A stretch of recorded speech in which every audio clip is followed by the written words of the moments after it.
Oi, Gabriel, boa noite. Como chegou o palestrante, eu queria agradecer a participação de todo mundo e agradecer especialmente ao Gabriel, que aceitou esse convite. Eu sei que ele está cheio de trabalho, enrolado lá no Ministério da Saúde.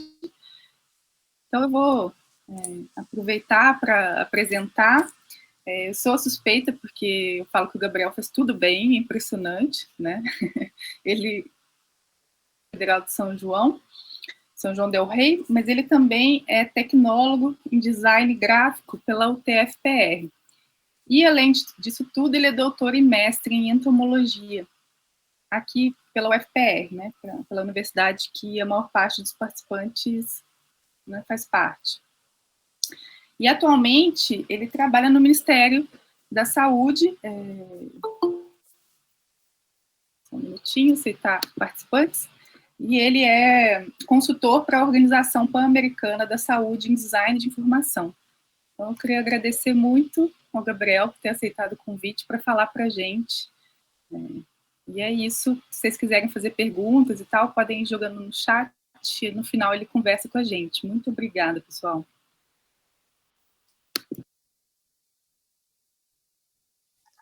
Maíra, só uma dúvida, então. A gente pode discutir por cerca de uns 20 minutos, não é? Por aí, 20, 30 minutos, e depois vem um espaço para discussão, certo? Isso, do jeito que você achar melhor. Tá certo. Então tá, gente. Bem, boa noite. Então, como a Maíra me apresentou, meu nome é Gabriel, sou mineiro. Eu tenho essa trajetória de trabalho, eu acho que, e de estudo, na verdade, né? Eu acho que ela em si reflete um pouco até do que eu tenho como proposta, né, de apresentação aqui hoje. Enquanto eu estudava biologia, na verdade, se eu resgatar a minha memória jovem, né, o que me atraiu para o estudo de biologia era justamente essa apreciação do mundo natural, né? Eu gostava muito de observar o ambiente natural, as espécies, a diversidade de espécies, e a partir disso eu decidi estudar biologia. E enquanto eu estudava biologia, eu sempre tentei não só ter essa referência, esse acesso ao conhecimento, né, de biologia do ponto de vista de texto, mas também eu buscava representar, ilustrar aquilo de algum modo. E com isso eu comecei a tomar familiaridade com as ferramentas que são utilizadas, né, em design, e essa vontade foi, enfim, se tornando cada vez mais, foi amadurecendo, até que por fim eu decidi ingressar no curso de tecnologia em design gráfico. E foi uma das melhores experiências para mim, enquanto indivíduo, enquanto estudante, profissional também, porque realmente eu precisei reestruturar meu modo de ler e de escrever as coisas, né? E foi muito engrandecedor conhecer essa nova linguagem. E quando a Maíra me convidou, a gente discutiu sobre o que poderia ser falado, né? E sobre o que seria principalmente o que as pessoas gostariam de ouvir, né? Dentro desse cenário em que a gente precisou mudar os modos de apresentação, principalmente para os professores de apresentação das aulas, a gente observou uma carência muito grande de conhecimento técnico, de acesso a ferramentas que as pessoas pudessem utilizar na rotina para produzir, enfim, materiais que fossem interessantes, né? E ela me instigou a buscar falar um pouco sobre essas ferramentas, né? Gabi, só Que é um o conhecimento. minutinho. Você tá, eu acho que eu tô escutando um pouco baixo no seu pessoal, assim, e meu som já tá no máximo aqui. Não sei se tá todo mundo com o mesmo. Tá, talvez eu precise me aproximar. Melhorou? Para mim melhorou. Eu vou precisar ficar inclinado, peço desculpa a vocês, mas alguma coisa a ver com o microfone do computador. Então, sobre isso, é interessante que não é a primeira vez que surge a ideia de falar sobre ferramentas e, na verdade, a princípio, sobre técnicas que pode utilizar na sua rotina para produzir materiais mais interessantes, né? Mas sempre que eu me deparo com essa ideia, eu percebo que quando a gente estuda design, a gente estuda técnica, mas a gente estuda muito mais referencial. Então, eu penso muito mais em gente falar sobre a cultura do olhar, sobre buscar essa cultura do olhar e como isso participa de construções melhores com as ferramentas que a gente tem em mãos, né? Então, eu vou iniciar aqui. Eu vou compartilhar.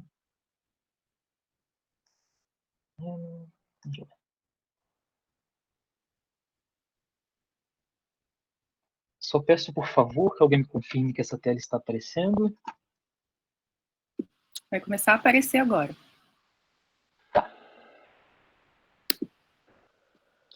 Apareceu? Fica em cima, tá? Apareceu. Maíra, eu vou te... Tá. Eu pedi 2 favores para você, Maíra. Primeiro, se a minha voz escapar, você me fala, porque daí eu tento voltar aqui para perto do computador para as pessoas poderem ouvir.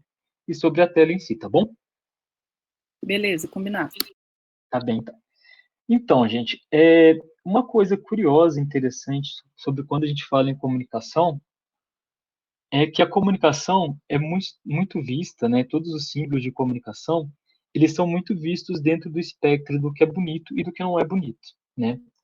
Mas, ao mesmo tempo, enquanto isso é utilizado como um critério importante, de um modo geral, a gente vê que a beleza ela é julgada de um modo superficial, né? Como algo que ela não é necessariamente, que ela deve ser privilegiada em processos, que ela deve ser pensada, justamente por ser muito subjetiva, né? E minha pergunta é, por que importa, na verdade, a gente pensar em beleza, né? O que importa, em que influencia a gente pensar no valor estético dos objetos, né? A gente, de um modo geral, enquanto a gente é educado, a gente é muito distanciado de uma noção que a gente também produz esses objetos, né? Que a gente faz parte da construção dessa cultura de signos, né? De construção de signos. E aqui eu trouxe um exemplo que eu gosto bastante, que fala sobre um pouco sobre como a beleza participa, ou como a visão de beleza participa da estruturação social. Aqui é exemplo de um membro, de um homem, aqui a gente tem outro exemplo, de um homem de uma comunidade chamada Wudhabi. É uma comunidade, é um grupo étnico fulani, que eles ocupam parte do continente africano, né, do sul do Níger, através do norte da Nigéria, Camarões, sudeste Chad, e eles são nômades e eles têm uma característica de comportamento social que é bastante interessante. Nessa comunidade existe um período em que os homens eles se vestem, eles se ornam, como está apresentado na fotografia, de vários símbolos, enfim, peças, eles se pintam, eles usam isso, todo um exercício que eles produzem. Eles participaram de um concurso de beleza. E nesse concurso de beleza, quem julga o parceiro que vai ser escolhido são as mulheres da comunidade também. Eles têm uma estruturação, né, que, enfim, pode se associar em casamentos, a separação também é livre, mas para a formação dessas associações, dessas parcerias, e eventualmente é só uma noite, enfim, é só uma companhia daquele evento, eles têm todo esse aparato, todo esse festival que eles produzem para as comunidades interagirem entre si, eles se apresentarem. Nesse concurso de beleza, eles tentam valorizar e apresentar várias características, né? Enfim, que são associadas à saúde, como os dentes, apresentar os olhos, eles cantam. E aqui tem uma segunda fotografia desse mesmo fotógrafo, que é esse Jim Nelson, que apresenta um pouco dessa corte deles de dança e de canto, e como eles se vestem de um modo geral para se apresentar às mulheres. Por outro lado, nessa comunidade, as mulheres se vestem de um modo bastante simples, inclusive durante esses eventos, relativamente simples em relação aos homens, e participa muito da construção da sociedade, a importância de ter cuidado da construção dessa estética, de se apresentar. E isso a gente vê que, na verdade, a gente tem vários outros exemplos que todo mundo, a gente tem um pouco de ave do paraíso. A gente faz essa dança da corte em vários símbolos e várias ideias, né? E daí vem um capítulo de um livro que eu gosto bastante. Esse livro chama Stuff, é desse antropólogo chamado Daniel Miller. E é um livro que ele busca apresentar ou trazer a discussão sobre a nossa cultura material. E o primeiro capítulo é um capítulo bastante provocativo, que fala que se vestir não é superficial. E o que ele busca apresentar aqui? Que na nossa rotina a gente tem, né, é muito comum a gente julgar o cuidado que as pessoas têm com estética como algo superficial, algo que não está relacionado a um aprofundamento intelectual, algo que poderia ser deixado para trás, que na verdade de contas a gente tem várias outras urgências a serem cumpridas, né? Mas ele apresenta que né, as roupas em si, elas constroem uma figura de linguagem que está além do que a gente quer aparentar, né? Elas por si, as roupas que a gente escolhe, independente do nosso julgamento sobre o que a gente elas apresentam para a sociedade um pouco do que a gente podendo inclusive levar a equívocos, né? Então, pelo modo como você se veste, o que você escolhe se vestir, você é julgado do ponto de vista social, qual grupo social você pertence, qual trabalho você pode desenvolver, quais os lugares você ocupa, a música que você gosta, e a gente tem exemplos clássicos, né, de que como essa parte que parece ser superficial pode dizer muito sobre o seu interior, tanto para o bem quanto para o que não é tão verdadeiro, né? Se você pega, por exemplo, uma pessoa que é um exemplo bem clássico, né, de como ela pode refletir algo seu, uma pessoa, enfim, que ela tem uma determinada crença, essa crença está associada a uma vestimenta, quando você identifica essa pessoa pelas roupas, você presume a crença religiosa a qual ela participa.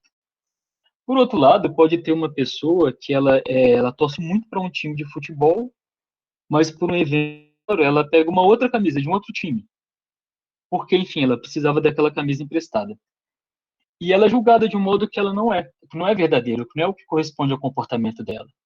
Então, nisso, o objeto que representa um símbolo, né, que representa todo um conjunto cultural, ele passa a dizer sobre a pessoa antes da pessoa poder falar sobre si. E quando a gente se comunica, de um modo geral, por gestos, pela fala, pelos signos que a gente usa, a gente está seguindo esse mesmo padrão. Só que tem que é isso. Na rotina, a gente é condicionado a pensar que existe um nicho de pessoas que se dedicam a isso. Mas eu acredito que é diferente, assim. Quando a gente fala em apreciação estética, a gente percebe que sentir é inerente. E esse sentir na apreciação, ele participa justamente da nossa leitura do mundo. Então, por exemplo, quando você se depara com objetos, seja na moda, seja na arte, seja no design, e tudo aquilo provoca em você um sentimento, uma análise, você está fazendo uma apreciação estética a princípio. Mas não só em objetos que são construídos pelo homem, pelas pessoas, na verdade, também em objetos naturais. Então, sempre que a gente tem esse confronto com o que a gente percebe no ambiente, isso causa uma sensação, um sentimento, você está passando por um processo de apreciação estética. E é interessante se ver como isso participa, por exemplo, de mudar comportamentos sociais, inclusive, e até visões sobre grupos, né? Aqui eu coloquei dois exemplos de duas artistas contemporâneas, que elas produzem um trabalho bastante único, uma no âmbito do pop, mais explícito, e outra no âmbito mais, enfim, de experimentação, que é a Björk, e a Beyoncé no âmbito do pop, e a Björk tem toda uma carreira que ela busca ressignificar o feminino perante a arte, perante a música, se empoderar dessa construção desses signos, e como ela é uma artista que participa de todo o ciclo de formação da comunicação que ela produz. Por outro lado, eu coloquei também o exemplo da Beyoncé, citando aqui, inclusive, o último álbum que ela lançou, esse vídeo álbum, que é Black Skin, que ela é um ícone que representa todo o movimento das pessoas pretas, né, dos afrodescendentes dos Estados Unidos, que eles têm usado o pop para ressignificar a visão da população sobre o que as pessoas pretas são, né? E quando eles trazem uma série de figuras de linguagem e trazem uma série de conceitos que não são usuais dentro do pop, mas que têm um alcance muito amplo, eles vêm falar de algo que é muito importante na apreciação estética em si, que é a gente pensar no nosso conhecimento do ponto de vista de subjetividade, que é a gente reconstruir e reestruturar conceitos dentro da nossa percepção e da nossa leitura sobre esses símbolos, né? Então, a apreciação, ela lida justamente com o ambiente natural e a cultura material, da nossa relação com esse ambiente, ela tange a nossa sensibilidade sobre o que a gente sente, sobre o que a gente percebe, e ela ganha significado na nossa subjetividade. E isso é inerente, porque isso participa das construções de linguagem que a gente utiliza na nossa rotina. E sempre que a gente busca se orientar mais e buscar mais sobre isso, a gente amplia o nosso conhecimento sobre nós mesmos e também sobre o mundo, né?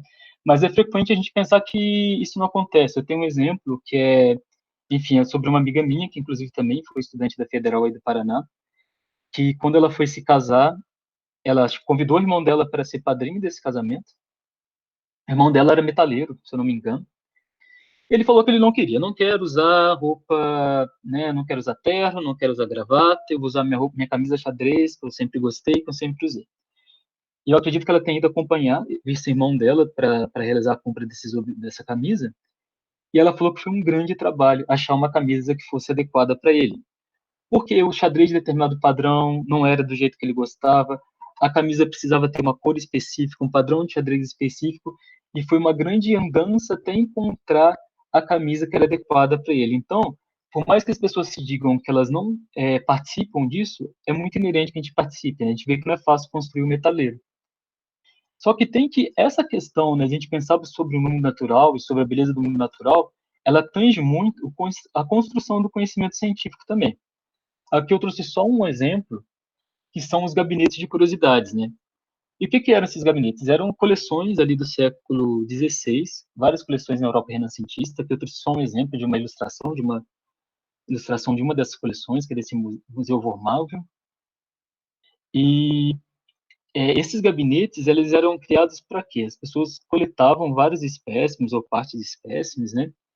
E deixavam em ambientes para eles serem vistos. Mas eles tinham um pouco dessa intenção de construção de conhecimento científico, mas muito também de uma construção de daqueles objetos, né? De uma busca por eles, enfim, de tentar compreender, de curiosidade, de visão mesmo, de curiosidade mesmo, tanto que o nome representa isso. Isso perpassa várias áreas da ciência, né? E a gente observa que esses gabinetes são os precursores dos museus que nós temos hoje em dia. E os museus, eles têm essa função, né? Eles têm tanto a intenção de representar um acervo de um conhecimento, de uma ciência, como também de proporcionar aos usuários, às pessoas que veem aqueles textos, um momento de entretenimento, um momento de contemplação, que é extremamente importante, né? Então, o conhecimento também científico, ele participa da apreciação.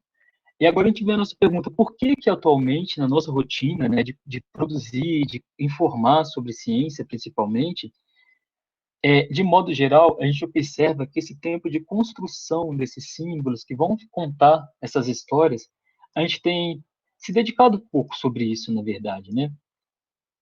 E vem, então, quando acontece comigo, por que eu me comunico, né? O que que acontece? Por que que talvez é eficiente eu pensar um pouco mais, ou me esforçar um pouco mais sobre o modo como eu quero dizer as coisas, né?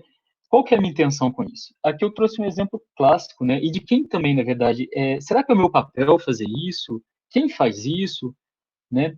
E quando a gente caminha desse involuntário para o voluntário, que é pensar sobre o que dizer, eu trouxe um exemplo que eu acho bem legal, um clássico de design, que são exemplos dos mapas de metrô de Londres. Aqui é um exemplo do logotipo, né, que foi construído por esses dois designers aqui. E aqui é um exemplo do mapa original do metrô de Londres, de 1908.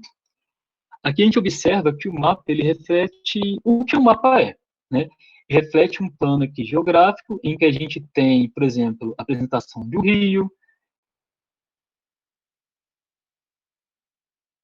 quais as linhas passam, o nome dessas linhas, e tudo distribuído como um mapa usual.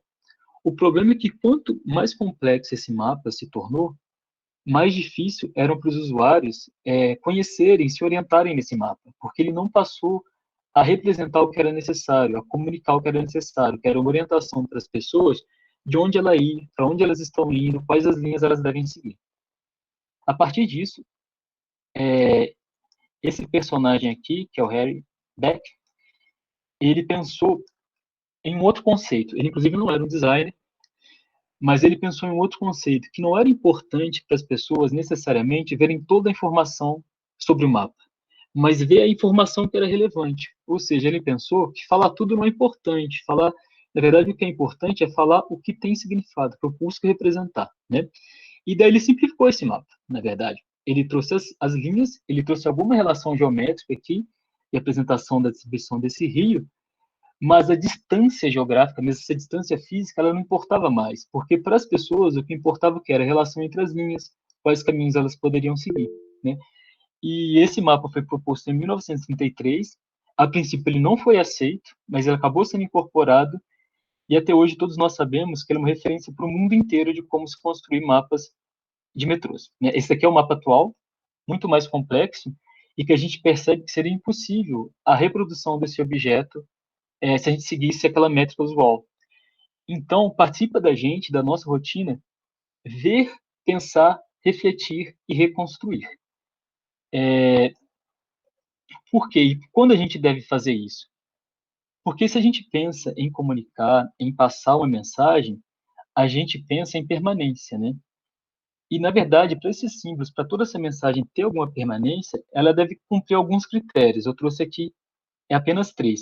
ela deve ser acessível, ou seja, as pessoas elas têm que ter contato com esse texto, né, acesso a esse texto mesmo, de vários modos, não só acesso físico, mas também que ele seja escrito uma leitura que as pessoas consigam entender o que está sendo representado, legível, que é o sentido de entender aqueles símbolos, mas a representação deles estrutural, né? Então eu tenho que buscar modos de representar a informação que as pessoas consigam ler não só porque elas conhecem a linguagem, mas porque ela também está representada de um modo que é possível que aquilo seja lido. E por fim, aquele conteúdo, para ele ter permanência em uma sociedade, ele tem que ser útil. Ele tem que participar da rotina das pessoas. A gente tem que buscar apresentar aquilo do ponto de vista de como as pessoas podem se apoderar daquela informação e construir algo para elas em sua rotina. Aí o que acontece? Dentro desse critério de útil, eu vou interromper aqui, compartilhar uma outra tela. Outra aqui. Tem alguns parâmetros que a gente pode adotar. Esses.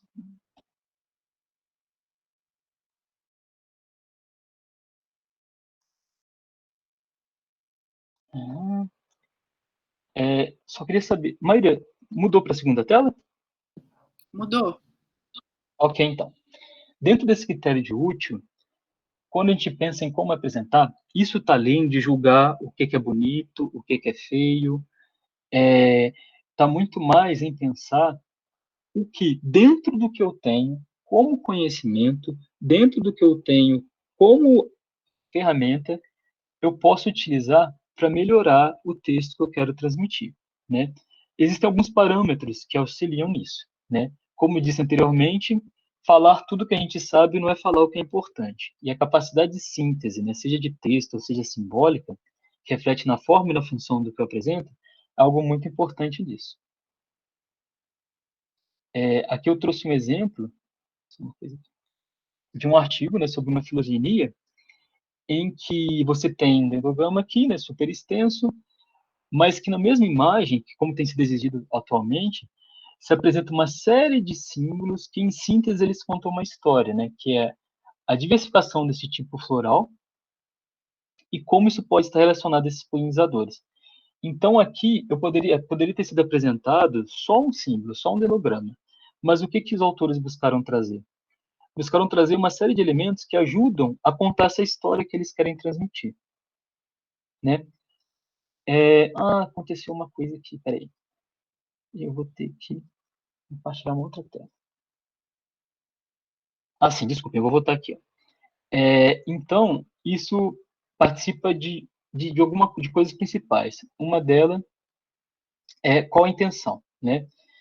Como disse, somos, dentro da nossa sociedade, nós somos aves do paraíso. A gente busca representar uma imagem, né?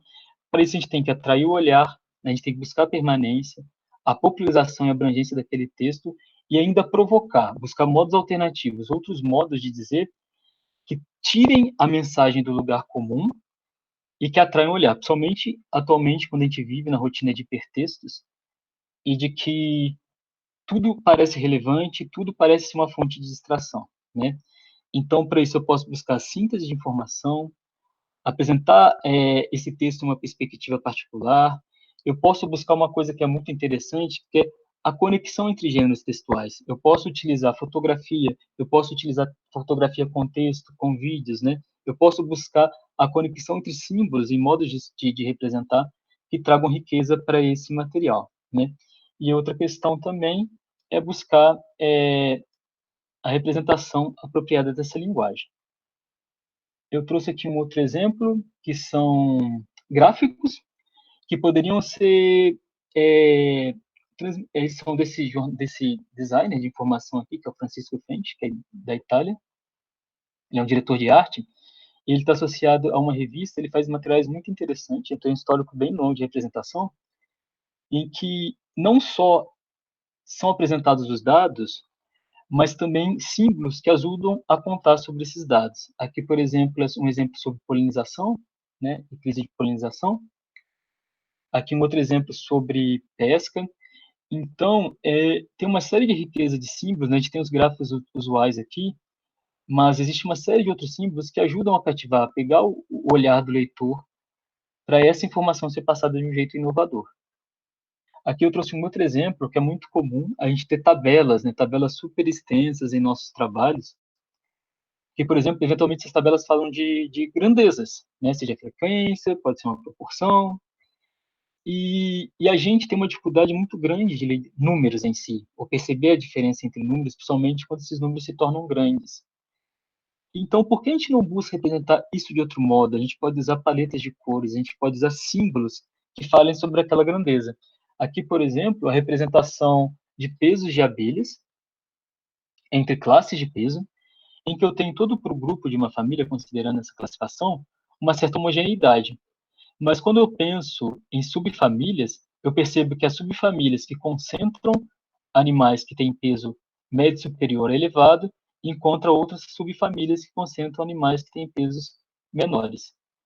Mas, além de ver isso de um modo, eu poderia, né, utilizar esse tipo de representação para apresentar esse texto, relativamente simples, eu consigo trazer uma outra camada, uma outra sensibilidade para esse texto. Aqui um outro exemplo clássico, que é o ordenograma, né? E a gente tem que isso é um desafio muito grande para muitos biólogos, inclusive, de pessoas que estudam filogenia, de um modo geral, porque é uma relação de uma informação super complexa de um modo de difícil leitura. O principal objetivo aqui é mostrar a relação entre os grupos, né? Mas não necessariamente o leitor ele consegue perceber de modo rápido, óbvio, a relação ou o que fundamentou aquela relação. Eu trouxe exemplo aqui da minha tese, que foi um modo de representar isso numa outra perspectiva. Essa mesma distribuição, mas que associada dela, que eu fiz um agrupamento funcional, você acrescenta as camadas dos atributos que esses organismos têm e que podem ter relação com o fato deles terem mais ou menos proximidade de acordo com seus hábitos ecológicos, que era o foco desse material aqui. Então, a gente utiliza diferentes camadas de informação que aos poucos o leitor, que tem, no caso, os leitores teriam um letramento sobre esse vocabulário, sobre o que estava sendo falado, aos poucos eles constroem essa narrativa, ao invés de necessariamente você entregar essa narrativa descrita de um modo amplo, cansativo, né, as coisas são complementares, mas é um modo de você também provocar outros jeitos de produzir leitura. Mas vem a questão, né, numa rotina, como, eventualmente, alguém que é leigo, que nunca se, que não, que pensa se leigo, né? Porque eu não acredito que os leitores sejam leigos, porque é isso, a gente passa pelos artefatos, pelos objetos, e a partir disso a gente constrói uma referência. Tem alguns elementos básicos que eu posso utilizar e que eu possa pensar para me auxiliar a apresentar esse texto de modo mais claro, e apresentar esse conteúdo de modo mais interessante? Sim, tem algumas estratégias que a gente pode seguir. Eu trouxe de modo bem, de modo simples parte dessas estratégias, isso depende de uma coisa que eu vou finalizar ou falar, mas tem tudo que tange principalmente ao modo como eu distribuo esses elementos, aos símbolos que eu escolho para representar, que inclui também as cores, ilustrações e, eventualmente, fotografias. Quando eu falo dessa estruturação, a gente fala de algo que a gente chama de grid, que seria a grade, né, que seria a rede onde eu escolho distribuir esses elementos. Aqui é um exemplo de um artigo aleatório, mas que tem um pouco sobre o que é o grid, né? O grid é isso aqui, ó. Eu coloquei sentido, posicionamento, hierarquia, repetição e contraste. Ele usa todos esses elementos para dizer para o leitor onde ele encontra a informação. No sentido, eu percebo que a leitura vai de cima para baixo por causa da importância dada pelo tamanho dos símbolos, né? Aqui eu tenho uma letra muito maior, essas letras se tornam menores, por fim eu tenho aqui uma tipografia bem menor, e a relação de repetição, de semelhança entre elas, fala para o leitor quem faz parte desse grupo. Então, aqui eu tenho o que é título, aqui eu tenho quais são os autores, e aqui eu tenho de onde os autores, né, a referência de onde os autores são. A repetição vem disso, de justamente utilizar a mesma fonte com símbolos que fazem parte de um mesmo grupo. E o contraste é dado para a relação de diferença entre esses elementos. Aqui tem um outro exemplo também de grid, que é justamente, novamente, eu percebo que a disposição desses elementos auxilia os leitores e leitoras a perceberem o que aquele texto pertence, né? Que então tem o nome, me parece que são gêneros, como eles são agrupados de acordo com esses cochetes, enfim, aqui tem um tempo a qual pertenceria esses grupos, e aqui principalmente também o tempo geológico. Por outro lado, tem um outro elemento que ele costuma ser subestimado e que ele exige muito dessa questão do olhar, que é qual fonte eu vou utilizar, né? Eu posso utilizar uma fonte que enfim, ela é mais estilosa, ela tem elementos gestuais mais fortes, ou eu busco usar uma fonte que ela possibilita uma melhor leitura, né? E porque essas fontes, né, a escolha dessa tipografia, e tem uma variedade enorme de tamanhos, versões, como elas se estruturam, cada uma busca trazer uma mensagem diferente. Então, pensar sobre a letrinha ali que eu escolhi, realmente que eu escolhi, seja no Office, seja em outro programa que eu utilize, é muito importante para auxiliar a eu comunicar esse texto. É algo que a gente pode pensar, pode buscar referências. Existe uma plataforma do Google, que é o Google Fonts, que é muito interessante para buscar tipografias que são gratuitas e que podem ser instaladas e testadas, e que auxilia justamente na educação desse olhar sobre como utilizar as fontes. E aqui eu trago um pouco dessa diversidade, né, de como cada uma comunica de um jeito, né. Enquanto a gente tem fontes que são serigrafadas, são essas que têm essas ascendentes, essas extensões em seus extremos, elas são utilizadas mais para um texto corrido, para um texto longo, porque ela facilita a associação entre as palavras. Por outro lado, eu posso usar as não serigrafadas para textos de título, para textos com contraste, coisas que eu queira maior destaque, web, por exemplo. Então, tem essa série de regrinhas que a gente pode pensar e aplicar na nossa rotina. Por outro lado, as cores também são um recurso muito importante e também elas vêm de um exercício de pensar. Aqui tem um clichê dos cartazes de cinema, que é sempre a associação entre o laranja e o azul, porque é uma referência muito recorrente e que o público, de modo geral, consegue ler com facilidade, que tem um resultado estético que é apreciado, né? E quando a gente pensa no uso das cores, a gente pensa justamente em pensar em harmonia, contraste, destaque, e elas podem também possibilitar a visualização de padrões, né? Quando eu invisto em harmonia, por exemplo, eu penso em trazer elementos que são semelhantes. Mas quando eu penso em contraste, ou seja, do ponto de vista do meu sentimento, quando eu observo quanto distante parece um conjunto de cores de outro, eu auxilio a formar esses agrupamentos, de modo que as pessoas consigam distinguir os elementos entre si. Aqui tem um outro exemplo em que a gente pode refletir se a gente tem uma boa ou uma má escolha no uso dessas cores, né?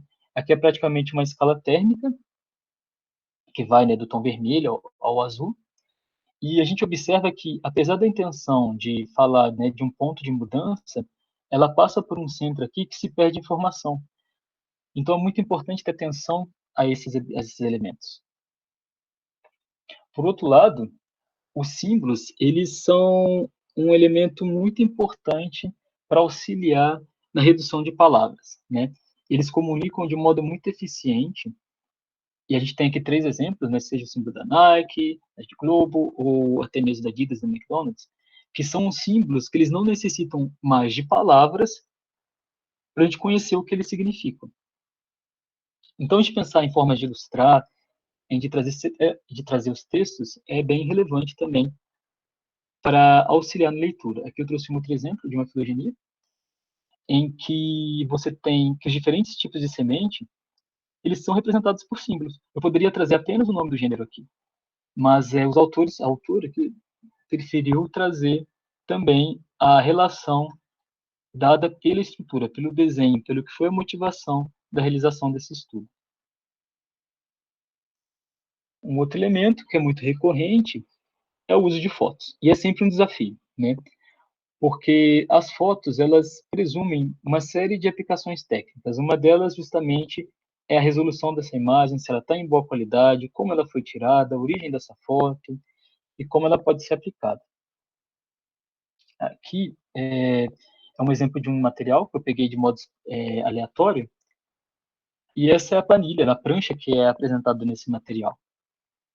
E com algumas poucas mudanças simples, a gente observa que o material pode ser melhor apresentado, né? Quando eu penso na relação entre essas margens, como apresentar essas letras, eu trazer ênfase para o que deve ser observado, tudo isso auxilia numa boa aplicação e no uso de fotos para as apresentações de um modo geral. Aí vem o que eu estava comentando, que tudo isso participa justamente de produção de síntese, né? Síntese de diálogo que relacionam forma e função. Que é o que eu tô aí, na verdade, concluiria com esse daqui que traz toda uma relação entre uso de cor, uso de fotografia, uso de imagens, uso de hierarquia. Ele busca contar essa história. A questão é que o quanto a gente busca investir nisso é um desafio, né? Mas é um desafio que eu acredito que ele é necessário e que ele é possível, né? Acima de tudo, o que eu penso é que na nossa prática e na rotina de escrita, a gente não precisa ficar retido ao conhecimento das ferramentas. Ele é importante, mas ele não é essencial. Muito menos ao conhecimento das técnicas. Ela é importante, mas ela não é essencial. O que eu penso que é principal para todas as pessoas que têm idade, que sensibilizam e que buscam trazer informação de modo novo, de modo inovador, é fazer rascunhos, né? O que eu penso que é interessante para pessoas que não são comunicadores, de modo geral, profissionais de comunicação, é que eu falo assim, que o rascunho é melhor que um desenho não feito. E sempre que você buscar um desenho, que você quer aprimorar aquele desenho, existe também uma coisa muito importante, que é o diálogo entre produtores de conhecimento e comunicadores. Buscar grupos, buscar pessoas que têm essa intenção e têm essa atenção, na verdade, também, à formação enfim, de materiais de comunicação e que possam dar suporte de um modo geral sobre como fazer, quais plataformas fazer e por aí segue, né? Aqui sabe uma frase que eu gosto muito, que fala sobre a paixão pela complexidade, né? Quando a gente tem reducionismo, a gente pode produzir ciência, e quando a gente amplia essa paixão, a gente produz arte, que é do Eduardo Wilson, e era um pouco do que eu tinha para falar. Eu acho que o resto pode se estender mais para uma conversa. Deixa eu compartilhar aqui. Eu já interrompi, Maria? Já, né? Já interrompeu. É, eu preciso confessar para vocês que eu fiz uma lista assim de referências que a gente poderia utilizar, de plataformas, mas a gente teve um equívoco aqui, que o feriado de ontem foi transferido para sexta, daí eu não consegui acrescentar essas referências aqui, mas eu gostaria de falar sobre elas. E a principal intenção era justamente essa, assim, de potencializar em cada pessoa, de buscar potencializar a nossa capacidade de construir as coisas. Eu acho que numa rotina, principalmente uma rotina cada vez mais severa, em que a gente tem sido distanciado da nossa sensibilidade, a gente acredita que não é capaz de fazer. Eu acho que todas as pessoas são capazes de fazer. A história do design mostra como pessoas que não eram profissionais em design foram pessoas que mudaram o design em si. Mas, além de tudo, a maturidade vem de conhecer que isso vem de um exercício de buscar referência e de repetição, e de buscar aprimoramento, e buscar referências como a gente procura referências para a construção dos nossos textos. Daí eu acredito que tenha sido isso, Maíra. Estamos aí abertos para a conversa. Obrigada, Gabriel. Então, gente, caso alguém queira fazer algum comentário, alguma pergunta, pode abrir o microfone, enfim, eu vou falar pelo chat também. O Rafael está falando aqui, deixa eu ver. Olá, sou estudante de estatística. O conteúdo abordado pelo Gabriel é muito relevante. Deveria ter uma disciplina abordando esse tema. Eu acho que existe, a gente pensa muito, né, que a gente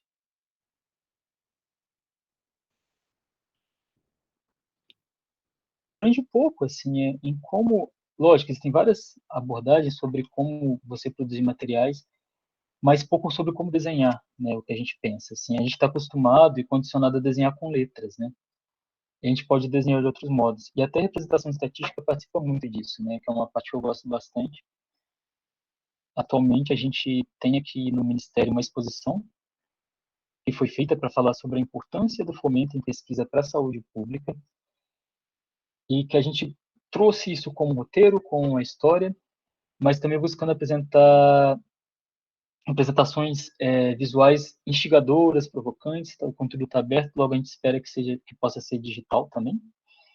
E realmente eu acho que poderia ter muito uma aproximação sobre isso, desde o estudante, né, de graduação, até mesmo os estudantes de pós-graduação, pudessem internalizar o pensamento sobre comunicação na sua rotina de prática científica. Na verdade, eu acho interessante justamente essa interseção, né? Essa coisa da interdisciplinariedade, assim. A gente acha que está trabalhando com uma coisa, mas está trabalhando com um monte de coisas ao mesmo tempo, que, no fundo, você nem está ciente, né? Por exemplo, eu monto uma apresentação no PowerPoint e eu estou usando design sem saber que eu estou usando design, né? Tipo, sim, tá usando. Sem dúvidas. O Emílio está falando que no departamento de expressão gráfica há uma disciplina sobre pictogramas e outra de design thinking e outras disciplinas como teoria de cores, Mas acaba que os alunos têm que procurar isso. Uma coisa que eu queria dizer é que eu mesmo assim, curiosa, né? Eu tenho usado muito com meus alunos a produção de material, assim, porque eu vejo que em vez de eu pedir um trabalho, um seminário, uma coisa comum, eu peço um post do Instagram. E às vezes a gente discute sobre essas coisas, sobre como usar a melhor letra, né? E os alunos eles adoram isso, assim. Então, óbvio, eu estou trabalhando meu conteúdo, que é fisiologia, por exemplo, mas a gente está construindo alguma coisa. E eu senti muito essa dificuldade na pele, porque agora os artigos estão pedindo aquele graphical abstract. E aí eu percebi o quanto eu tenho dificuldade de trabalhar isso. Igual você falou, eu sei escrever, mas não sei passar isso para uma forma gráfica, né, mesmo, assim, eu tenho muita dificuldade. E Mayra e Gabriel, se eu puder contribuir aí um pouco. Claro, pode falar, Rafael. Já é minha segunda graduação, já sou formado em economia, agora faço estatística, já estou no mercado de trabalho há alguns anos, trabalho em um banco, então a gente sabe a importância e a relevância de você apresentar algo bacana, isso realmente muda, até o profissional é bem melhor visto dentro da instituição, conforme os materiais que ele elabora, como ele traz essa informação, né? E eu também sou pai, tenho um filho de 15 anos, e eu noto assim uma diferença. Por exemplo, no colégio que meu filho estuda hoje, eles pedem para ele fazer materiais já mais elaborados, não apresentação em PowerPoint, já no Canva, estimulando eles a outro formato de mostrar um trabalho, principalmente nesse período de pandemia, assim. E lá na graduação de estatística, hoje, pelo menos, eu já estou no 5º período, a gente trabalha muito a questão dos números, né? Os números têm que ser relevantes, você tem que ter todo um critério técnico, mas a apresentação é um ponto que a gente deixa um pouco de lado. Usa-se mais alguns formatos lá do R, que é o software hoje mais usado lá no curso, mas essa questão que tem abordada aí pelo Gabriel, a gente não estuda muito, né? Mas é muito relevante, né? E aquelas pessoas mais novas acabam, acho que às vezes nem notando a importância disso, né? Porque talvez não tenha uma experiência assim profissional maior para ver que isso realmente pode fazer a diferença na vida deles, né? Conhecer esse tipo de coisa. Eu acho que essa questão sobre relação entre gerações, técnicas e tecnologia observa muito uma coisa, a gente, né, tem uma evidência, né, tem uma apresentação, na verdade, de um quadro atual, que é o quanto as pessoas se dedicam para ler determinado texto. Né? Esse tempo ele está reduzido. Além das pessoas ficarem navegando entre o hipertexto, né, que ela clica e daí ela segue, ela vai construindo os conteúdos, ela vai construindo as frases, esse tempo de leitura excessivo para uma rotina, excessivo, né, para uma rotina, ele está cada vez mais reduzido. As pessoas têm buscado ler menos, né? O Twitter é uma referência do poder do texto curto, e também ler por outros símbolos. E o que eu falo, assim, tem muitas coisas que têm muito sucesso, tem várias plataformas, inclusive entre os jovens, né? Esses aplicativos de dancinha, que é o tal do TikTok, enfim, até mesmo muitos canais de mídias sociais, que são as pessoas que estão produzindo. E aí vem uma coisa que é bem importante, assim, primeiro, que é não necessariamente você avaliar a qualidade estética daquilo, mas pensar na capacidade de comunicação E um segundo ponto que, sim, se refere à qualidade técnica é a permanência daquele texto. Porque, ao mesmo tempo que você tem muitas coisas que, eventualmente, são, enfim, viralizam e que têm um alcance muito amplo, elas não têm permanência, né? Então, essa permanência está muito relacionada ao cuidado com aquela produção, né? O modo como informar aquilo e, como eu disse ali também, a utilidade daquele conteúdo para a rotina de quem você busca comunicar. Então, acho que as novas gerações, né? Passando da geração, elas têm muito também essa questão de construir por si só, né? Elas não necessitaram das anteriores para ensinar sobre as técnicas, sobre os materiais, elas aprendem muito por elas próprias. E também tem muito dessa questão do como ler, né? Que tem se mudado bastante, assim, de quem realmente constrói o texto. Acadêmica, a gente é muito apegado ao texto que a gente escreve, né? A gente é muito apegado ao modo como a gente escreve, muito apegado ao modo como a gente foi ensinado a escrever. Eu me lembro que eu estava cursando o mestrado e daí eu iniciei design e tinha uma disciplina no design que chamava criatividade. Eu já achei que era dado por uma professora psicóloga, inclusive. Eu já achei curioso o nome da disciplina. Eu lembro que no primeiro exercício eu fui como um bom aluno acadêmico perguntar o modo de apresentar o primeiro exercício. Eu respondi como eu tive como resposta do jeito que você quiser. Do jeito como eu queria, eu não sabia o que fazer, na verdade. Eu não sabia por onde começar.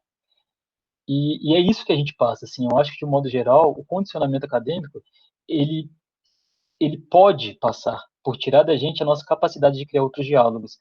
E é muito importante ter atenção a isso. Não é uma crítica necessariamente ao texto acadêmico, ou uma de humor, mas é muito mais que a gente pense, a gente reflita como a gente utiliza essas linguagens na nossa rotina.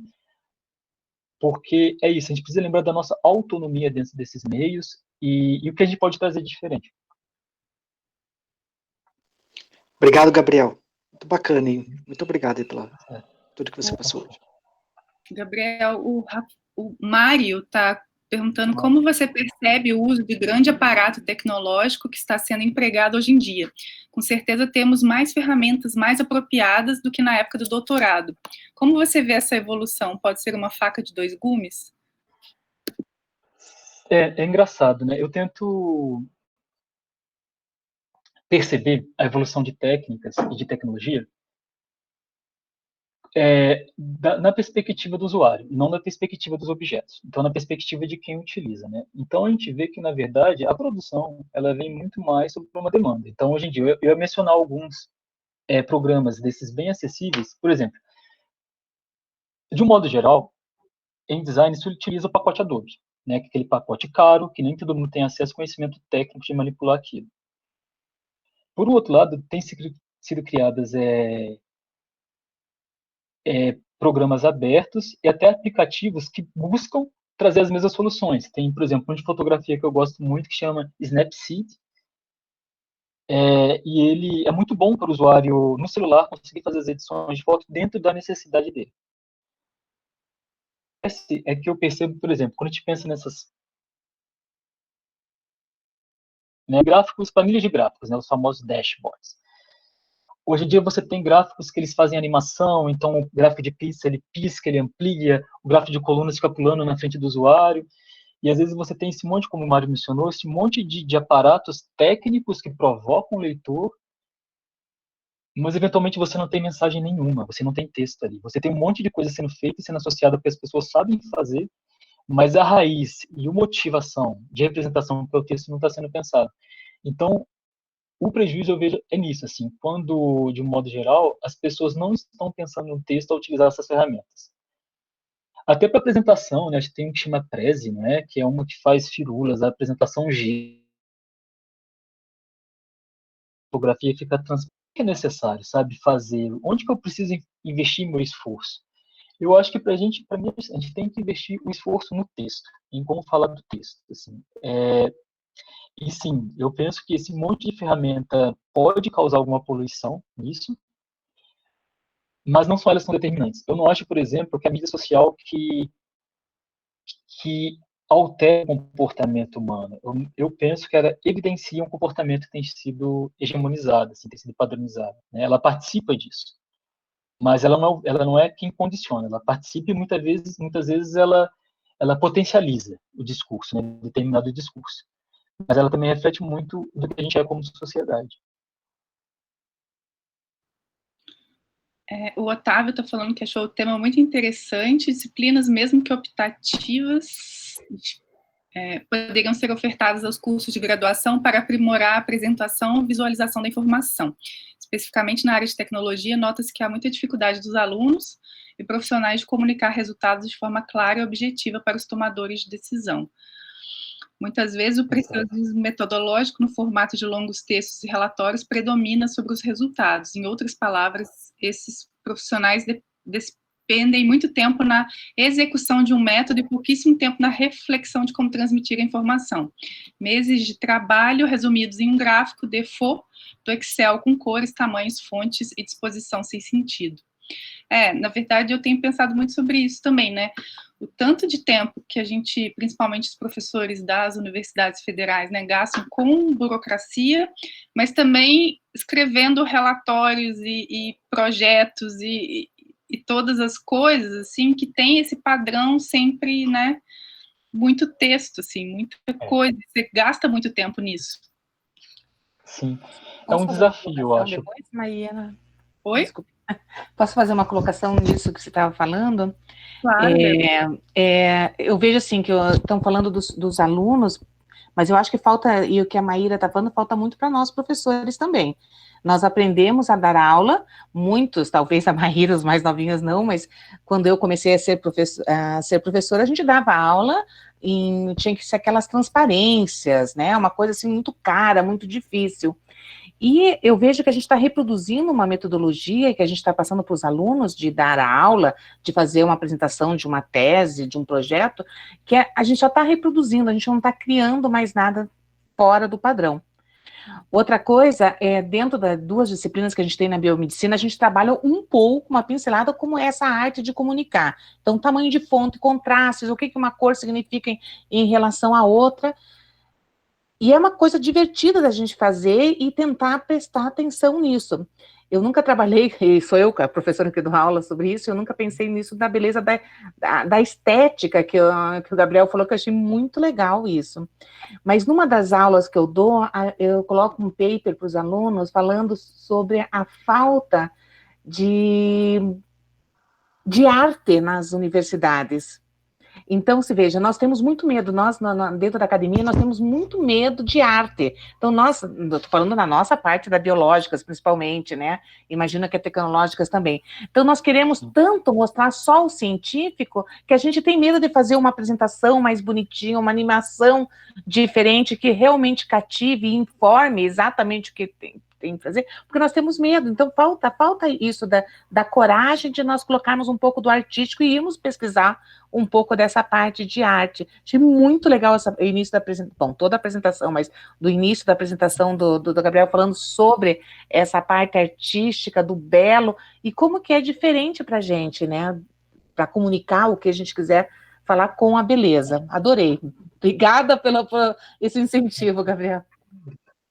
Uma coisa que eu ia comentar... Oi, Gabi, pode falar, eu estou falando demais. Não, é só sobre essa questão, né? Exige, aqui como comentou o Otávio também, pensar muito, né, na efetividade do que eu quero dizer. Então, por exemplo, aí eu vou trazer para o âmbito acadêmico mesmo, né, de pesquisadores, estudantes que estão envolvidos com pesquisa e buscando apresentar esses resultados, ou até mesmo professores que fazem uma síntese de vários textos, em poucos minutos de aula tem que transpassar histórias, né, uma história de conhecimento científico. Na rotina é muito difícil lidar e balancear com isso, né? O quanto que eu vou ficar me esforçando para pensar numa fonte, me esforçando para buscar um símbolo que seja diferente, né? Mas é muito isso, realmente é um exercício de pensar sobre o que eu falo. Então, a gente é recorrente, por exemplo, a gente ter esse apego ao método, né? Escrevendo detalhes, minúcias do método, e muitas vezes são questões que são recorrentes mesmo, né? São questões que são padrões, e muitas vezes são questões que não são compreensíveis pelo material que você está se comunicando. Quando a gente fala, por exemplo, de tomada de decisão, você está buscando conversar com o gestor público, muito do seu método não necessariamente relevante para aquele gestor ou naquele momento, né? eu tenho, como ele pode ler? E, na verdade, pensar na diversidade que a gente tem do Brasil de gestores, na diversidade que tem do Brasil de pessoas que buscam leitura, tem que ter essa sensibilidade, né? Que é buscar falar para um modo que as pessoas compreendam. E muito menos buscar falar do modo que eu compreendo. Porque o que você compreende está dentro de você, internalizado. Mas comunicação é com o outro, é uma ponte, né? Então é isso, o exercício de construir essas pontes. Eu acredito que, como a gente tem observado até nas próprias revistas indexadas, e mudanças de modo geral, até mesmo dos métodos de avaliação dos programas de pós-graduação ou de comunicação de ciência, é que cada vez mais a gente vai ser instigado, provocado para balancear esses esforços, né? E eu acho que também que é essa coisa muito importante, que é para isso, para esses diálogos serem plurais, né? Ter mais profissionais envolvidos, pessoas podem auxiliar, podem dar suporte, podem, na verdade, participar, né? Eu acho que é muito importante também, porque ninguém precisa fazer as coisas sozinho, né? Então, dentro desse exercício de balanceamento, é corroborar, buscar grupos, conhecer, né? E eu acho que tem muita gente interessada também nisso, buscando fazer isso, e eu acho que participa muito disso, dessas mudanças. Então, no setor, até queria agradecer, porque pelo menos o João está por aí, a gente tem lá no setor de ciências biológicas a ASPEC, né, que cuida da comunicação, então tem designers, eu mesmo vivo enchendo o saco deles, eles fizeram o cartazinho, então a gente tem na universidade onde buscar, às vezes, mais perto do que a gente imagina, né? E o que você falou agora, na verdade, Gabi, conversa bem com a pergunta da Cláudia, que ela falou assim, as ferramentas utilizadas para a comunicação são muito importantes, mas a sensibilidade de quem comunica e o conhecimento do público-alvo fazem a diferença para quem está tentando comunicar? Acho até que você já respondeu, né? Eu vou reler aqui, então. Essa são muito importantes. Não, é essencial, na verdade, né? Porque é isso, assim, a ferramenta pode ser a última coisa que você pense, né? Você vai iniciar, né, o que é o texto, para quem eu estou dizendo esse texto, como quem eu estou me comunicando pode ler, qual acesso, por que meios, e aí, então, quais ferramentas eu vou utilizar. Tem um canal que eu gosto muito, que chama Vox, que é um canal, acho que estadunidense, se eu não me engano, e a Vox, ela é muito, acho que foi o Rafael que me comentou, né, que era economista, ou foi Emílio, enfim, que ela tem vídeos muito bons no canal no YouTube e representações gráficas geniais, assim, e geniais com o conteúdo que eles estão falando, o modo como eles buscam falar. E tem dois exemplos atuais deles, que é um que fala sobre o número de mortos por Covid, né, sobre a pandemia de Covid, e um outro exemplo que é sobre emissão de CO2. E que eles construíram esses gráficos com fita adesiva, eles buscaram outros recursos para dizer o mesmo texto, assim, dentro do que eles poderiam fazer para aquele momento. Então, é isso, assim, há outros modos de fazer. A gente está acostumado a ver o modo e tentar reproduzir aquele modo dentro da nossa referência. Mas a ferramenta que pode ser escolhida depois, ela participa dessa pluralidade, assim, ela pode trazer outros modos de representar. Assim, uma coisa que também eu sempre me preocupo, não sou especialista, mas eu gosto, porque é uma coisa que me dá prazer, na verdade, me preocupar com a estética das minhas apresentações, e os alunos reconhecem, sabe? Tipo, às vezes eles escrevem para mim, tipo, seu PowerPoint é bonitinho, tipo, e eu fico imaginando, né, quando eu pego um livro, se é um livro com figuras feias, sei lá, um livro de fisiologia, já é um negócio difícil, cheio de tabela e tal, e é feio, porque eu acho feio, né, tipo, é muito mais desagradável. Por exemplo, eu adoro Silverthorne, que tem imagens muito mais trabalhadas, né? Com certeza tem uma equipe grande fazendo as imagens. E fora também que eu acho que uma coisa que eu deveria explorar, pessoalmente, né? É aquela coisa, sabe? Uma coisa que eu quero dizer, como eu mesmo posso pensar, né? Em gráficos, porque às vezes eu fico rodando os livros para achar aquilo que eu quero, né? Ou rodando na internet. E eu mesmo tentar produzir isso, assim, é uma ideia, né? É uma ideia, eu acho que é super necessário e eu incentivo bastante, assim. É aquilo que eu falei, eu prefiro ver rascunhos do que desenhos não feitos, assim. Porque é isso, começa com rascunho, não vai ser maravilhoso, é importante desapegar também dessa necessidade de fazer perfeito desde primeira, é se reeducar, sabe? Eu acho que é uma forma de se reeducar mesmo, que é interessante para isso. O Otávio está contando aqui uma história sobre o medo de elaborar apresentações e trabalhos mais belos. Já vivenciei casos no mercado de trabalho de um engenheiro zombando de outro que se esforçou para mudar um pouco a estética de um relatório. Parafraseando, o engenheiro raiz usaria o 12 pontos. Enfim, é que tem gente que quer ser só a raiz, tem gente que quer ser planta inteira, sabe? Eu prefiro ser uma planta do que ser só uma raiz, assim. A gente precisa florescer, a gente precisa dar fruto, não precisa ficar preso ao solo. Eu fico triste por ele, espero que ele seja planta, não seja só raiz. É verdade. E uma coisa que eu queria comentar também, eu não sei se você já visualizou isso, mas eu tenho utilizado muito no PowerPoint. O meu último PowerPoint, assim, que teve uma atualização, já deixa o negócio super bonito, já te dá várias alternativas de design, meio pronto já, sabe? E eu gostei muito, assim, desse recurso. Tem cada vez mais, tem um que chama Canvas também, tem um Tableau, Power BI, tem vários, assim, que eles buscam serem ferramentas que facilitam para qualquer pessoa produzir coisas que possam ser visualmente interessantes, né? Como são esses, como que chama? São defaults, né? Esses modelos, né? E é isso, ele entra muito dentro desse âmbito da ferramenta também. Pode ser muito bom e pode ser péssimo, né? Ele facilita o uso da rotina, na rotina, ele dá suporte, inclusive esse que chama Canvas, eu estava observando, eu estava brincando com ele essa semana para uma demanda específica, e ele até limita, assim, você meio que não consegue de modo fácil mudar o tamanho das fontes, ele tem tamanhos pré-determinados. E eu percebi que esses tamanhos pré-determinados meio que já são a diferença de grandeza que realmente possibilita contraste de leitura entre um título e um conteúdo, por exemplo. Então tem sim muita coisa assim que pode ser utilizada e gratuita, inclusive, né?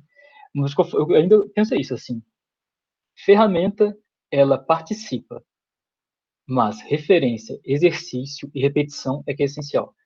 Você pode ter um papel velho, um papel de pão e um lápis grafite e fazer algo genial.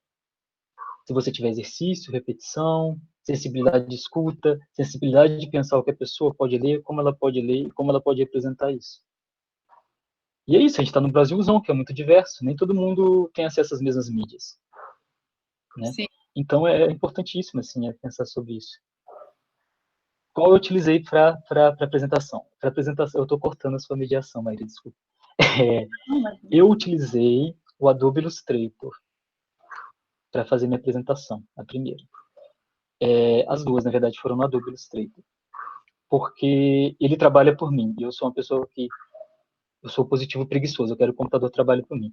De modo geral, muitos desses outros que são mais acessíveis, você precisa trabalhar para o computador. Esse é o meu problema com eles. Mas eu utilizo essa ferramenta que eu comecei a brincar antes do design, antes de fazer design. Hoje em dia, né, tenho conhecimento da técnica mesmo. E ela não é disponível, é uma ferramenta fechada. Eu estava pesquisando ferramentas abertas de edição de vetores ou de fotos, só que eu não consegui concluir a pesquisa para poder falar algo com propriedade, mas existem, na verdade. Mas, de um modo geral, eu não diria que a gente precisa se prender, sabe? Illustrator, pacote Adobe, eles participam, mas a gente busca outras alternativas com o que a gente tem. É isso, né? Fazer o que dá, com o que a gente tem, onde a gente está. Exato, e fazer algo, por que não? Sabe, dentro do que eu pondero, do que eu tenho de tempo, do que eu posso investir em tempo e do que eu quero realmente transmitir, buscar um equilíbrio, assim, é um exercício mesmo, eu acredito. Sim. A Lília me perguntou, você já respondeu, né? Bom, gente, é isso. Não sei se o Gabi quer falar mais alguma coisa. Quem quer falar? A Júnia havia pedido para mostrar um pouco da exposição.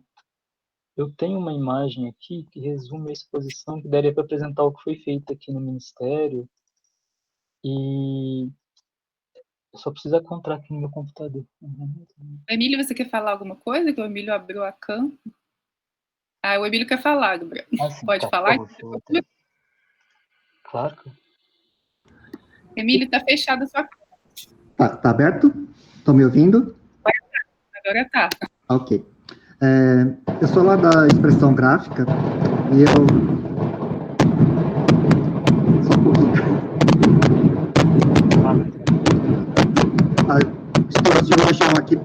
um momentinho. Não, tudo bem. Vou deixar aqui a câmera um pouco. Pronto. Então, eu sou lá da Expressão Gráfica e eu trabalho com a parte com softwares livres. Tanto essa parte de produção de material de apresentação, processamento de imagens, essas coisas são coisas que me atraem, né?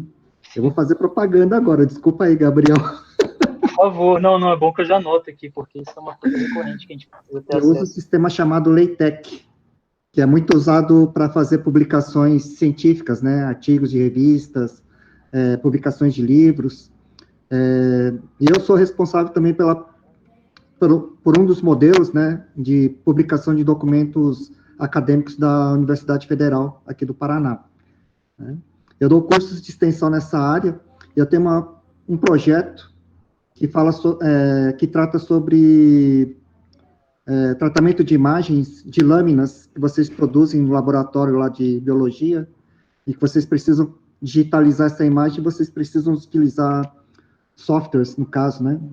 Por exemplo, o Adobe Photoshop.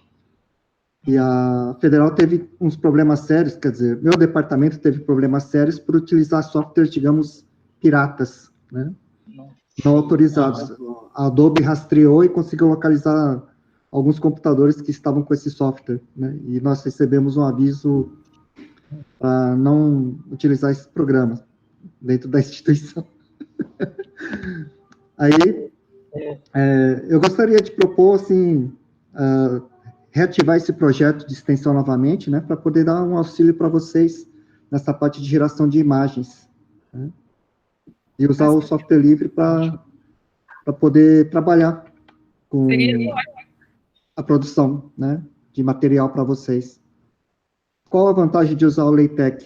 O mesmo material que você produz, por exemplo, um texto, uma apresentação, você só importa o código para o template, digamos, de uma revista, ele já formata automaticamente as referências, a imagem, o tamanho, fica tudo praticamente, digamos assim, menos trabalhoso do que trabalhar com o Word, por exemplo, e o PowerPoint, né? Nossa, sim. Mas ele faz questão de trabalhar pela pessoa. Isso. Né? Ele já ajusta, por exemplo... Qual o nome, por favor? Você pode escrever, por favor? Hã? Você podia só descrever? Porque como o áudio está... O sistema todo chama-se LaTeX. LaTeX. Eu vou botar aqui no chat. Por favor. No chat. Tá? Oi, Emílio, daí, por favor, você divulga para a gente quando o programa estiver aberto de novo. A Débora está falando que precisamos saber mais sobre esse projeto de extensão. Eu estou louco para fazer. É que eu me afastei, ainda estou afastado para terminar o doutorado, então meu projeto ficou congelado. Agora, com a época da pandemia, eu consegui um ano de extensão. Talvez nesse período eu consiga abrir algumas coisas assim para ajudar vocês. Eu acho que é importante. Né? Obrigada, Emílio. De nada. É só isso. Desculpa aí, Gabriel, fazer. Não, eu agradeço a participação. Eu vou colocar aqui no chat já, só desligar aqui. Obrigado, gente. E é isso. Alguém mais tem alguma pergunta para o Gabriel? Alguma questão? Nossa, tem gente entrando ainda agora. Mas eu vou só colocar aqui no meu canal do YouTube, essa palestra vai ficar gravada, caso alguém queira ver ou ver as anteriores. Então, tá aqui o link do YouTube. Quem não assinou para receber certificado, tem o Google Form, o Fábio jogou aí no chat. E já coloquei o link do meu canal aí, tá no YouTube. Tem só um pedido, Maíra, que foi da Júnia Roncone, que ela pediu para falar da exposição que a gente fez aqui. Ah, desculpa, eu não vi. Eu não sei se ainda é oportuno sobre o tempo, se a gente pode, se as pessoas tiverem curiosidade de ver. Por tá? mim, sim. Eu vou contar, mas eu acho que é interessante falar da história dessa exposição, que foi um dos maiores trabalhos que a gente desenvolveu no departamento que eu participo atualmente, né, o Departamento de Ciência e Tecnologia, nesse período que eu participo aqui, que eu colaboro com o Ministério da Saúde. A gente tinha um desafio muito importante nessa exposição, que era falar de um texto duro, que é sobre gestão, que é sobre instituição, que é sobre processos de gestão, que é sobre o fomento de pesquisa em saúde, mas de um jeito que fosse cativante. Porque o que acontece? Na sede aqui do Ministério, aquele predinho retangular, do lado do Itamaraty, da Esplanada, que a gente conhece, entre a sede e o anexo um túnel, e esse túnel, ele, usualmente, ele é utilizado para exposições visuais, artísticas mesmo, que buscam apresentar questões institucionais, né? Por exemplo, teve uma exposição sobre o INCA, sobre temas diversos que são apresentados ali. E daí a gente tinha essa missão, e a gente queria contar uma história. E quais eram os desafios? Primeiro, que ele é um lugar de passagem, não é um lugar de contemplação estética, como a gente está falando, as pessoas só passam por ali. A gente não tinha que provocar as pessoas e tinha que buscar que elas participassem daquele texto. Então, qual foi a nossa intenção? Falar sobre isso de uma perspectiva realmente cativante, sobre exemplos concretos que as pessoas pudessem observar e ler e relacionar aquele histórico, aquela ação com que tem sido desenvolvido, e também provocar a participação de quem interagia com essa exposição. Eu tenho o PDF dela aqui, acho que vou compartilhar de novo. Vamos lá. Esse PDF é só uma prévia, na verdade, que a gente pretende fazer. Não é uma guia do Chrome, não.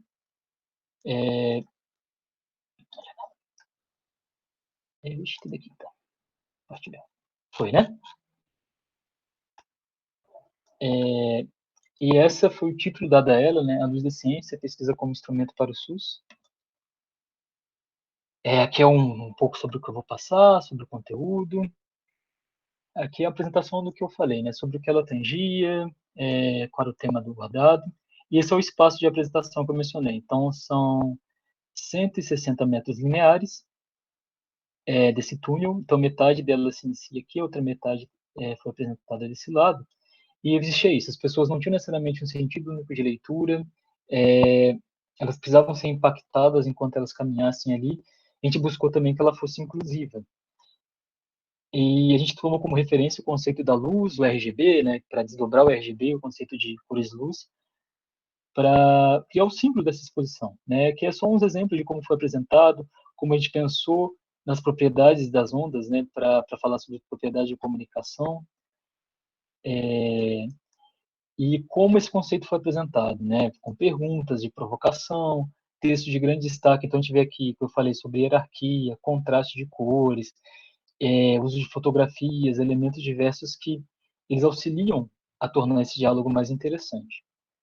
E aqui, como a gente buscou representar os gráficos, né? Novamente, aqui é outro gráfico de agrupamento, e que foi feita uma brincadeira com o olho, né?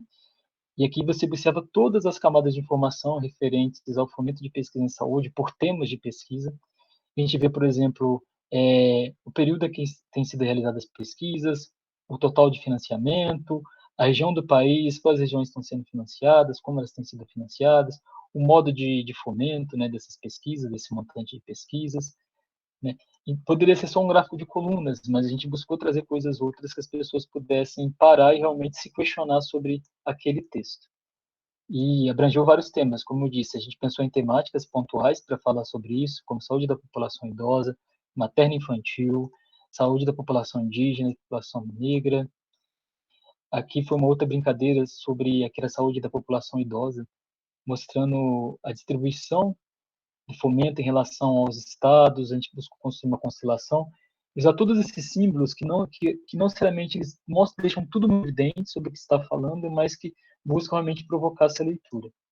Ao mesmo tempo equilibrando com outros elementos clássicos, né, como o uso de mapas, de distribuição, e de fotografias que auxiliassem, né, nessa visualização. Esse aqui é sobre a participação da mulher na pesquisa. Ele é muito interessante porque ele mostra que não só mulheres têm pesquisado mais que homens, mas que usualmente os valores, né, e os grupos de pesquisa em que homens participam são tipo, mais pesquisas e têm valores de fomento mais alto. Mas a gente buscou representar, então, a frequência de iluminação, brincar um pouco com esse gráfico de colunas. É um grande gráfico de colunas, na verdade, esse daqui.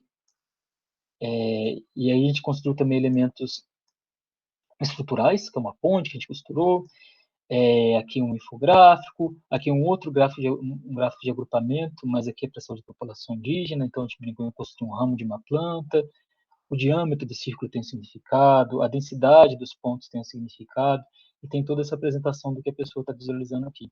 E a mesma coisa com a saúde da população negra e comunidades tradicionais. Então, praticamente um gráfico de dispersão, mas se transformou num gráfico de semente de dente de leão, para trazer até essa visão um pouco mais romantizada, não romantizada, mas um pouco mais lírica daquele objeto, né? Aí, como eu disse sobre a questão da acessibilidade, tinha esse painel aqui, que era, na verdade, tinha esse desafio de recursos, de não necessariamente poder colocar uma visita guiada com áudio, e como que as pessoas sem visão poderiam participar disso, né? Então, a ideia nossa foi construir, dedicar toda uma área de painel só para falar aqui, né, sobre o acesso ao conhecimento em saúde para todos e todas, e com essa mensagem em braille, que na verdade tinha um convite às pessoas, né, sem acuidade visual, para poderem ligar para a gente fazer uma visita guiada, né? E não tem uma coisa que a gente pensou muito em inverter um pouco, sensibilidade vem sobre a questão do acesso ao texto, né? Esse texto que está em braille não foi traduzido para as pessoas, né? Ele é reservado, então é muito para ter esse confronto sobre o que está sendo dito ali, né? Pensar um pouco no outro, buscar apresentar um pouco disso. Aqui um gráfico de QR Code, construído por post-its, aqui uns links, e aqui era um gráfico interativo, né? Que são áreas, né, de estudos dentro do Ministério, que são produzidos nesse departamento, e à medida que as pessoas tiravam contato sobre o estudo que elas tinham interesse, elas iam formando esse gráfico para a gente ter uma ideia da frequência de demanda, né, desse material. Tinha aqui também uma outra parte que era relacionar conceitos, como se fosse um liga-pontos, e também tem um gráfico que não está aqui em especial, que foi um gráfico sobre priorização de pesquisa em saúde, em que a gente disponibilizou vários, como é que chama? Adesivos em cores diferentes, que é esse daqui, ó.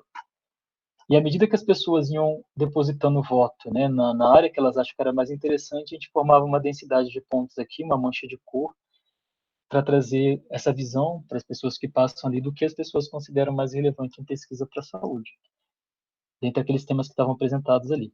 Então, a ideia era um pouco disso, né? Começa com uma narrativa falando sobre a importância da pesquisa em saúde pública, passa por exemplos concretos, e o final, que é bem relevante também, é como disponibilizar esse conhecimento, né? Através de materiais de comunicação e, por fim, falando sobre atualidades e perspectivas futuras. Aí, essa equipe que trabalhou comigo lá, nesse departamento que eu participo, e foi um trabalho muito legal. Ele ainda está no Ministério, principalmente por causa da pandemia, a gente não teve outra exposição. Eu convido quem estiver em Brasília, quem tiver interesse em visitar, é aberta a visualização, né, a visita a essa exposição, é só se identificar na portaria do Ministério Sede. Por enquanto, ainda está sem formato digital, mas a ideia é fazer um catálogo, para que as pessoas possam ver de um modo amplo no país. E é isso. Nossa, muito, muito legal, Gabi. Obrigada, eu amei esse negócio do gráfico interativo, achei fantástica a ideia. Já fiquei sonhando disso lá na universidade. Tá super legal, né? Seria maravilhoso. É isso, é buscar, na prática, assim, posicionar o leitor na posição de autor que ele tem, né, de construção dos textos, assim, e para alunos, de um modo geral, isso é super rico, assim, super necessário. Sim, né? Conhecimento é construído, não é passado, né? Exato. Muito, muito obrigada. Queria agradecer também ao pessoal que participou aqui assistindo com a gente até o final. O Emílio colocou o látex aqui. E é isso, pessoal. Tem o canal do YouTube. Quem quiser, precisar, entrar em contato com a gente. Tem o meu e-mail que eu mandei, o link. E mês que vem a gente tem um outro webinário, que eu ainda não sei qual vai ser, mas vai ter algum. Muito obrigada. Eu queria agradecer a Maíra pelo convite, agradecer a todas as pessoas que observaram, né? Realmente eu busquei muito mais falar sobre a nossa posição nisso como leitores do que como uma visão acadêmica, ficar citando muita coisa, não era a minha intenção. E também estou aberto ao diálogo, quem quiser meu contato para, enfim, trocar alguma ideia, poder falar mais sobre isso, é um tema que eu tenho bastante interesse, inclusive para pensar sobre essas ferramentas outras, sobre alternativas, tudo que eu puder participar, eu sou entusiasta, e eu acho que é muito necessária essa conexão de áreas de conhecimento. E agradecer também as várias pessoas conhecidas inclusive da minha existência na biológica, que eu vi aqui o Mário, que foi meu contemporâneo da pós-graduação, a Aline também estava aqui, a Ana Paula, que foi contemporânea comigo lá no Biológicas, quando está fazendo graduação ainda.